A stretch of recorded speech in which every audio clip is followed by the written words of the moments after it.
وَلَقَدْ يَسَّرْنَا الْقُرْآنَ لِلذِّكْرِ فَهَلْ مِن مُدَّكِرٍ۔ کیا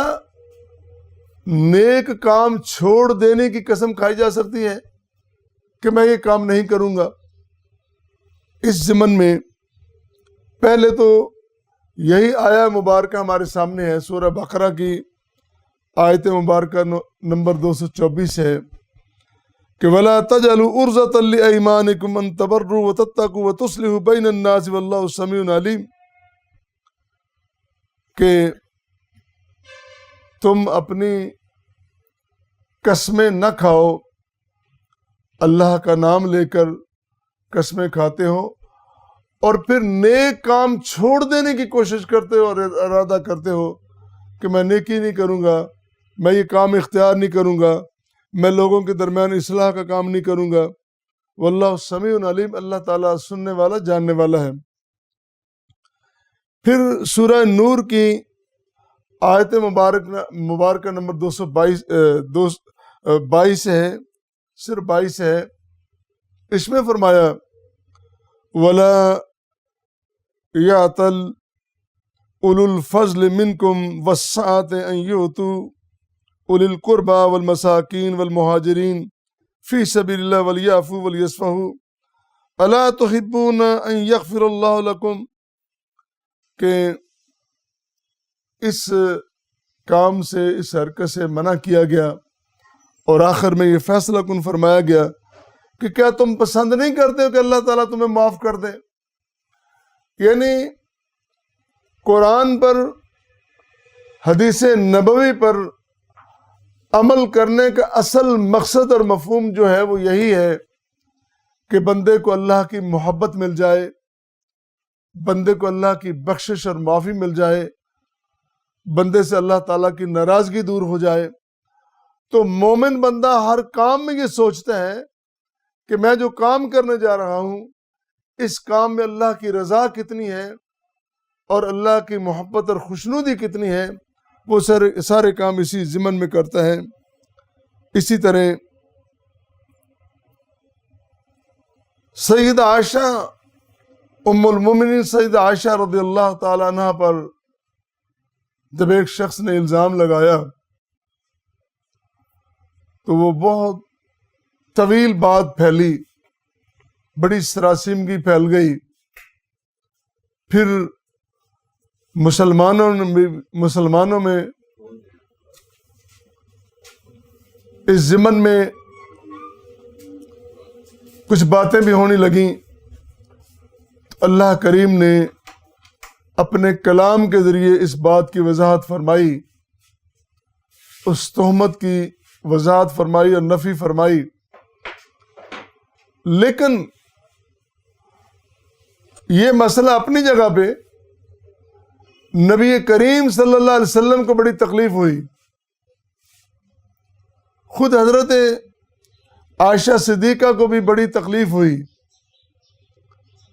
اور سیدہ عائشہ کے والد گرامی سیدنا ابو بکر صدیق رضی اللہ تعالیٰ عنہ کو بھی بڑی تکلیف ہوئی کہ میری بیٹی پہ الزام لگایا گیا۔ پورا گھرانہ اس سے متاثر ہوتا ہے۔ یہاں بڑی قابل غور بات یہ ہے کہ وہ جو مستہ تھا الزام لگانے والا، اس کے ساتھ ابو بکر رضی اللہ تعالیٰ عنہ خیر کا، محبت کا کام کرتے تھے، اس کو صدقہ خیرات، اس کی مدد کرنا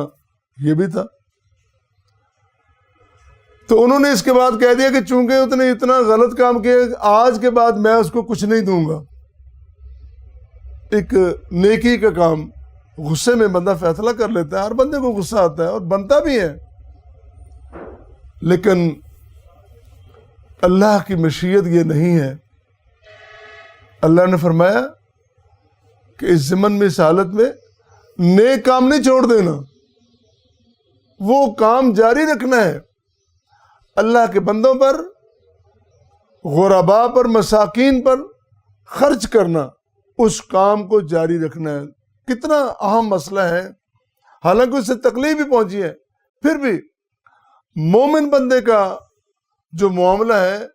اس کا دل بڑا کھلا اور بڑا وسیع ہوتا ہے، وہ چھوٹی چھوٹی باتوں پہ رنجیدہ اور ناراض نہیں ہوتا۔ اسی طرح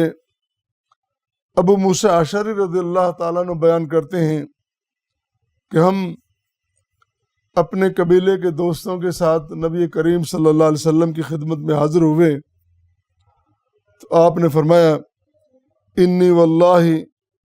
انشاءاللہ لا احلف علی یمین فارا غیرہا خیرا منہا الا اتیت الذی هو خیر وتحللتها۔ صحیح بخاری کی روایت ہے، آپ نے فرمایا کہ اگر میں قسم کھا لیتا ہوں پھر اس کے بعد میں اس سے کوئی بہتر کام دیکھتا ہوں، خیر کا کام دیکھتا ہوں، تو میں وہ کام کر لوں گا اور اپنی قسم کھول دوں گا۔ یعنی بندہ قسم کھا لیتا کہ میں یہ کام نہیں کرتا یا یہ کام کروں گا، اس سے بہتر کوئی صورتحال سامنے آتی ہے، کمتر نہیں، غلط نہیں، صحیح اور بہتر جو صورتحال سامنے آئے، نبی کریم صلی اللہ علیہ وسلم نے ہدایت فرمائی کہ میں اس کو ترجیح دوں گا، میں اس کے لیے اپنی قسم بھی ختم کر دوں گا، کھول دوں گا۔ ایک بہت بڑا سبق ہمارے سامنے ہے۔ پھر اسی طرح صحیح مسلم کی روایت ہے، ابو ہریرہ رضی اللہ تعالیٰ عنہ بیان کرتے ہیں، فرمایا کہ نبی کریم صلی اللہ علیہ وسلم نے فرمایا من حلف علی یمین فرعا غیرہا خیرا منہا فلیکفر عن یمینہ ولیفعل الذی هو خیر، کہ اگر کوئی شخص قسم کھا لیتا ہے فرعا غیرہا خیرا منہا، پھر اس سے بہتر کوئی صورتحال اس کے سامنے آتی ہے تو وہ اپنی قسم کا کفارہ دے دے اور اس سے جو بہتر نظر آنے والا کام ہے یا پیش آنے والا کام ہے وہ کر لے۔ تو ان احادیث کی روشنی میں اور